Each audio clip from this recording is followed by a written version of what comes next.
కొడాలి నాని ఆరోగ్య పరిస్థితి సీరియస్గా ఉంది. సీరియస్గా ఉండటం వల్లనే అర్జెంటుగా ఆయన్ని హైదరాబాద్లో ఏఐజీ ఆసుపత్రి నుంచి ముంబైకి తరలించారు బై ఎయిర్ ట్యాక్సీ.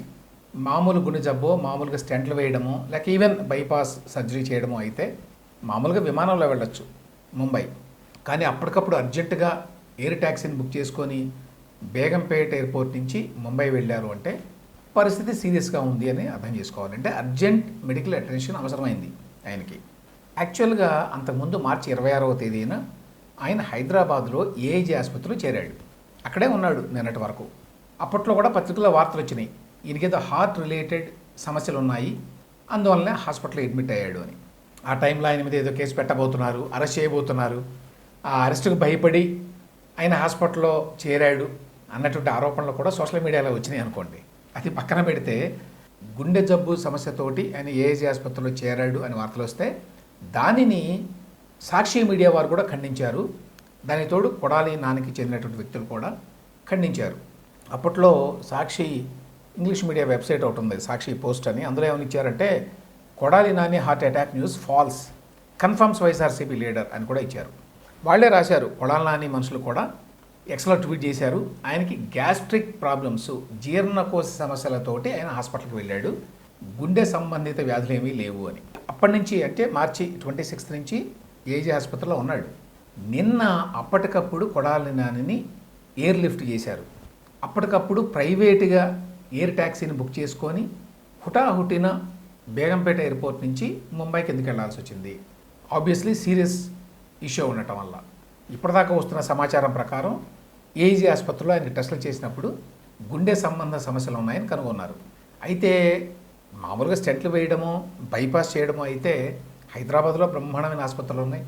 రోజుకి కొన్ని వందల స్టెంట్ ప్రొసీజర్లు హైదరాబాద్లో జరుగుతాయి. రోజు డజన్ల కొద్దీ హార్ట్ బైపాస్ సర్జరీలు కూడా జరుగుతాయి హైదరాబాద్లో. అందులో ఏఐజీ ఆసుపత్రిలో చాలామంది చేయించుకుంటారు కూడా. సో ఆ నేపథ్యంలో ఎందుకైనా ఏఐజీ నుంచి అంత హడావుడిగా బయలుదేరి వెళ్ళాడు. ఆయనతో పాటు ఆయన కుటుంబ సభ్యులు, కొంతమంది డాక్టర్లు కూడా వెళ్ళారు. ఎక్కడికి వెళ్ళాడు అంటే మనకి ఇప్పటివరకు తెలుస్తున్న సమాచారం ప్రకారం ఆయన ముంబైలో ఏషియన్ హార్ట్ ఇన్స్టిట్యూట్కి వెళ్ళాడు. ఏషియన్ హార్ట్ ఇన్స్టిట్యూట్లో డాక్టర్ రమాకాంత పాండా అని ఉన్నారు. ఈయన కార్డియోవాస్కులర్ థొరాసిక్ సర్జన్, చాలా పేరు ప్రఖ్యాతులు ఉన్నవాడు. దేశంలో number 1 cardiac surgeon doctor Ramakanta panda. అంతకుముందు ఆయన ఢిల్లీ ఎయిమ్స్లో పనిచేశాడు. చాలామంది ఆయన దగ్గరికి వెళ్ళి చేయించుకుంటారు. మనకు తెలిసి ఈ మధ్యకాలంలో రఘురామకృష్ణరాజు గారు అక్కడికి వెళ్ళి చేయించుకున్నారు. అంతకుముందు డాక్టర్ పరకాల ప్రభాకర్ గారు కూడా బైపాస్ సర్జరీ అక్కడ చేయించుకున్నారు. ఇప్పుడు కొడాలి నాని కూడా అక్కడికి వెళ్ళారు. ఒక కారణం ఏంటి అక్కడ వరకు వెళ్ళడానికంటే, ఇది సాధారణ బైపాస్ సర్జరీ కాదు, ఇందులో చాలా కాంప్లికేషన్స్ ఉన్నాయి. 3 రక్తనాళాలు బ్లాక్ అయినాయి. ఆయన హార్ట్కి సర్జరీ చేయడం అనేది కొంచెం కాంప్లికేటెడ్ వ్యవహారం, ఎందుకంటే ఇతర సమస్యలు కూడా ఉన్నాయి ఆయనకి. బహుశా అందువల్లనే ఐదర్ ఏఐజీ డాక్టర్లన్నా సజెస్ట్ చేశారు, లేక ఎవరైనా సేయబుల్ హాస్టల్ చెప్పుండొచ్చు. ముంబైలో డాక్టర్ రమాకాంత పాండా గారి దగ్గర అయితే ఎంత కాంప్లికేటెడ్ సర్జరీ అయినా కూడా సక్సెస్ అవుతుంది అని, అందువల్లనే అక్కడికి వెళ్ళారు. డాక్టర్ రమాకాంత పాండా గారి దగ్గరికి వెళ్ళడం బై ఇట్ సెల్ఫ్ అదేమీ పెద్ద విశేషమేమి కాదు. చాలామంది వెళ్తుంటారు. కొంచెం ఎక్స్పెన్సివ్, డబ్బులు కూడా బాగా ఖర్చు అవుతాయి. కొడాలి నానికి డబ్బులకి ఇబ్బంది ఏమీ లేదు కదా, కాబట్టి అక్కడికి వెళ్ళడం పెద్ద విశేషమేమి కాదు.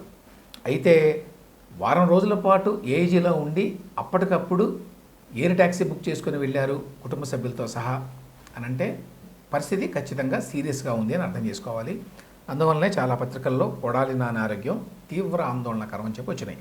చాలా కాలంగా కొడాలి నాని పెద్ద ఆరోగ్యంగా లేడు. నిజానికి పైకేదో భీకరంగా మాట్లాడుతూ ఉంటాడు, కానీ అతని హెల్త్ బాగా ఉండటం లేదనేది చాలాసార్లు తెలిసిపోతుంది ఈ మధ్యకాలంలో ప్రెస్ ముందుకు వచ్చినప్పుడల్లా. బహుశా ఇప్పుడున్న రాజకీయ పరిస్థితులు, ఎదుర్కొంటున్న గడ్డు పరిస్థితులు కూడా ఆయన ఆరోగ్యం క్షీణించడానికి ఎంతో కొంత కాంట్రిబ్యూట్ చేసి ఉంటాయి అనడంలో సందేహం లేదు. నిజానికి ఈయన మీద ఇప్పటివరకు 3 కేసులు పెడితే అందులో ఏదో కేసులో అరెస్ట్ చేసే అవకాశం ఉంది అని కూడా భావించారు. అరెస్టు చేసేవారో లేదో తెలియదు, కానీ అరెస్టు చేస్తారు అనేటువంటి భయం మాత్రం కొడాలి నానికి చాలా ఉంది. నిజానికి కొడాలి నానికి పెద్ద వయసు లేదు. ఆయన వయస్సు 53 సంవత్సరాలే. ఆయన వయసు వల్లభనేని వంశీ వయసు ఒకటే. వంశీకి కూడా 53 సంవత్సరాలే. కానీ ఇద్దరికీ కూడా చాలా కాలంగా ఆరోగ్య సమస్యలు ఉన్నాయి. అందువల్లనే వంశీ జైల్లో అంత ఇబ్బంది పడుతుంది. మామూలుగా జైల్లో ఉండడానికి అంత కష్టం కాదు, కానీ ఆరోగ్య సమస్యలు ఏమైనా ఉంటే మాత్రం జైల్లో గడపడం కష్టమే. ఒకవేళ కొడాలి నాని కనుక ఏదైనా కేసులో అరెస్ట్ అయి ఉంటే ఖచ్చితంగా ఆరోగ్యపరంగా చాలా ఇబ్బంది పడి ఉండేవాడు. ప్రస్తుతానికైతే నాని ఈ ట్రీట్మెంట్లో ఉంటాడు కాబట్టి ఈ కేసుల గొడవలు రాజకీయాల గొడవలు కొంతకాలం పాటు ఉండవు. డాక్టర్ రమాకాంత పాండా గుండె జబ్బులకు సంబంధించి చాలా పెద్ద డాక్టర్ కాబట్టి ఖచ్చితంగా అక్కడ బెటర్ ట్రీట్మెంట్ ఉంటుంది. కొడాలి నాని ఖచ్చితంగా ఆరోగ్యంతో మళ్ళీ బయటకు వస్తాడు. అయితే అతను గతంలో చేసిన పాపాలు, గతంలో చేసిన తప్పుడు పనులు, మాట్లాడిన తప్పుడు మాటలు ఎక్కడికి పోవు. అందువల్లనే 4 సార్లు ఎమ్మెల్యే అయినా కూడా అతనికి ఆరోగ్యం బాగా లేదు అనే వార్తలు వస్తే ప్రజల్లో పెద్దగా ఏమీ సానుభూతి లేదు.